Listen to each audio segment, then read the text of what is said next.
Hi guys, it's April. In my last video, I told you that I would make a video about why I dread Thanksgiving. I absolutely love the holidays, I just dread Thanksgiving time. Almost 8 years ago, this Friday coming up will be 8 years, I got what I still think is one of the worst calls I could receive. My dad was dying. I live in Texas with my husband and my kids, and all of my family is in New York.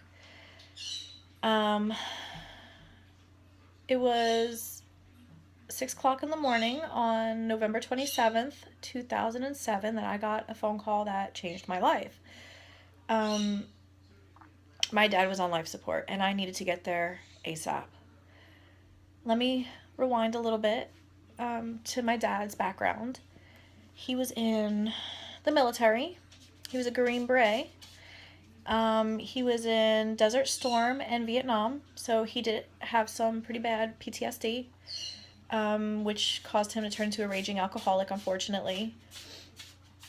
My mom and dad would always fight, cops would get called, we'd stay at an aunt's house, a friend's house. It was just a pretty crazy growing up, pretty much.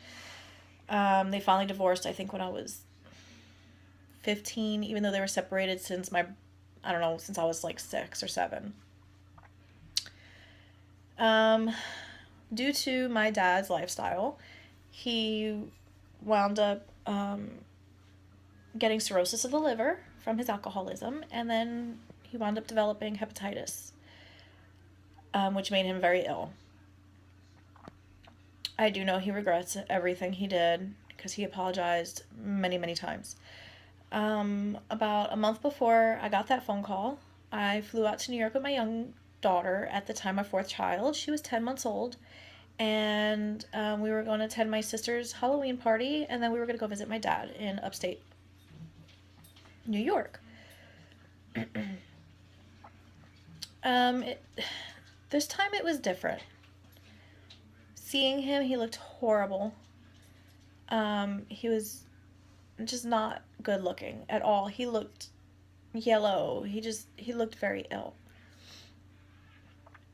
I begged him for years to let me give him part of my liver, and he wouldn't do that. He would never allow me to do that because of the recovery time. My dad was an amazing man, and I'll explain that in a little while. Anyway, when I was leaving him that day, it was, like I said, it was different. I couldn't stop hugging him. I didn't want to leave him. It was like I knew that was it. My sister said the same thing. It was just different for her too. Even though she saw him all the time because they live in the same, area and everything. It was just different. My dad, because of his alcoholism and everything, got in trouble with the law a lot. And so he was on probation. And his bullshit lawyer, which I left her a hell of a message after he died, pretty much promised him that he wasn't going to go to jail. She saw he was going to AA meetings, he was doing good, he was trying his hardest. But the minute she got in front of the judge, she said, I want him in jail. He's going to. So 2 days before he was supposed to go to jail for 3 months, which I'm glad he didn't go to jail because he would have died in there and nobody would have found him, is when I got that call. It was about 6:30 in the morning, and my sister called me. She's like, I'm just, don't freak out, which I already knew something was wrong because they don't ever call me that early. And the first thing that popped in my head was Dad. And I heard, don't freak out, Dad's, going to the hospital, he's not feeling well, he has a really bad headache, and I'll call you back soon. I'm like, okay. But deep down inside, I knew something was wrong. My dad has almost died several times. He had Lyme's disease, a few years prior, that the VA misdiagnosed for 2 years and almost killed him. I fucking hate the VA. So anyway, I got a phone call about 30 minutes later, frantic. My sister was crying. Dad's intubated. He's going on life support. He stopped breathing. They don't know what's wrong. Get here now. Okay. Well, I had lost my job a few days prior to that. I was the breadwinner. My husband was being the stay-at-home dad for a little while.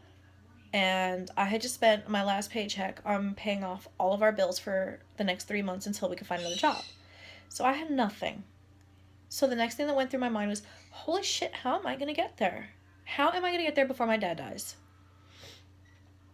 My amazing husband, who was in the military, used his military bonds that were supposed to be for college and went to the bank and cashed them and got me a plane ticket. Got to the airport, which I did bring my at that time she was now 11 months old. I brought my 11-month-old daughter with me.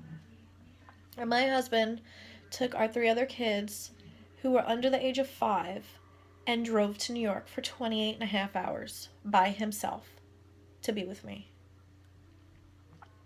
Got to the airport, called my sister from the payphone because I could not find my cell phone anywhere.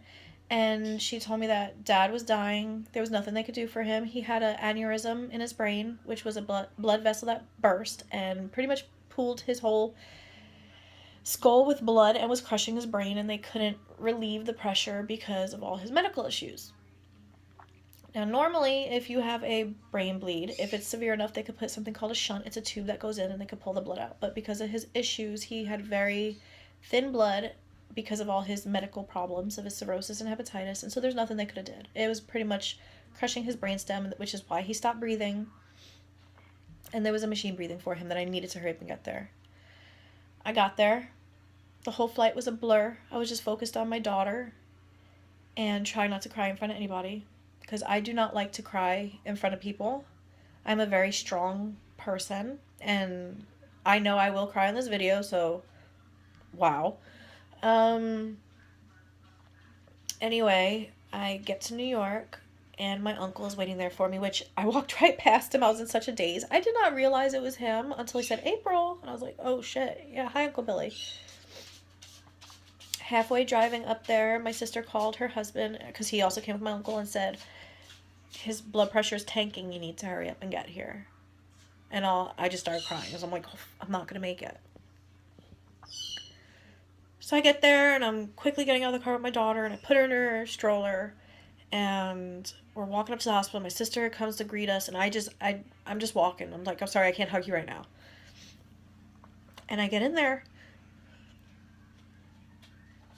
Sorry. And he was laying on a bed.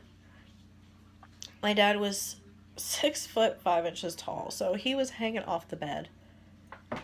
And he had a breathing tube, and there's machines all around him. I've seen it many times before. It's nothing new, but it's different when it's your dad. I instantly broke down. I do know my mom was there, which she didn't need to be there. I have a very love-hate relationship with my mother, and she did not deserve to be there. She treated my dad horribly in life, so... Which, by the way, he did die on her birthday. So I do kind of feel bad for that, but my saying is she's always screwed him over in life, so he screwed her over in death, even though he would have never wanted that. Anyway, I know my aunt was there, my uncle, my sister, my other sister, my brother. I mean, we were all there. And the nurse came in and said, we do need you to sign papers. All the kids need to sign papers because my mom and dad were legally divorced. It had to be all the kids that said that we agree to take them off life support. I wasn't going to, but I was forced because I was told if I don't do it, they could bring me to court and do it. I mean, it was just a horrible experience. I'm traumatized forever for it. Being in the medical field, when it was time to pull the plug, I had to leave because I wanted to give him CPR. And that would have caused more havoc. So when they took the breathing tube out, which I witnessed, I left. I walked around the hospital and came back as his heart was stopping. I didn't go in the room. I stayed outside the room and looked through the window as his heart stopped. Horrible. Next few days was a blur. I do remember after he died, taking the blood pressure cuff off of him. it doesn't need to take his blood pressure. He was dead. And laying in his arms. Sorry. Anyway, my dad was a big teddy bear. Even though he was big and he was scary looking, he was an amazing man.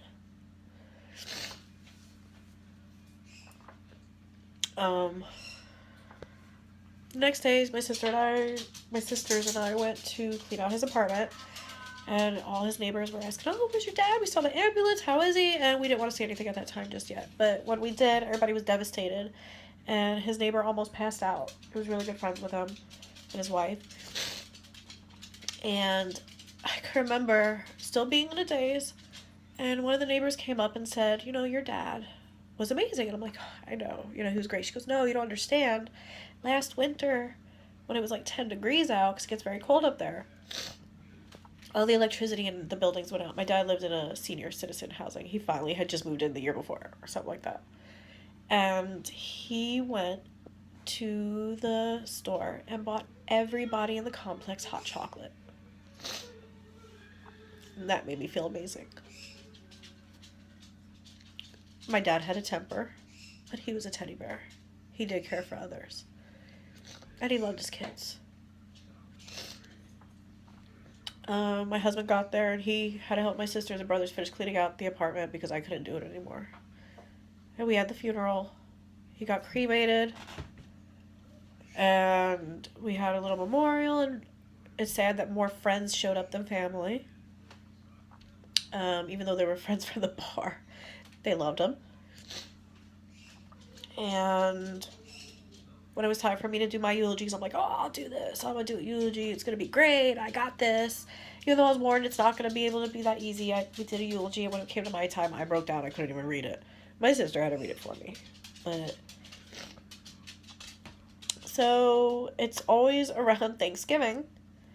And last year it was on Thanksgiving. This year is the day after Thanksgiving. And that's why I dread it.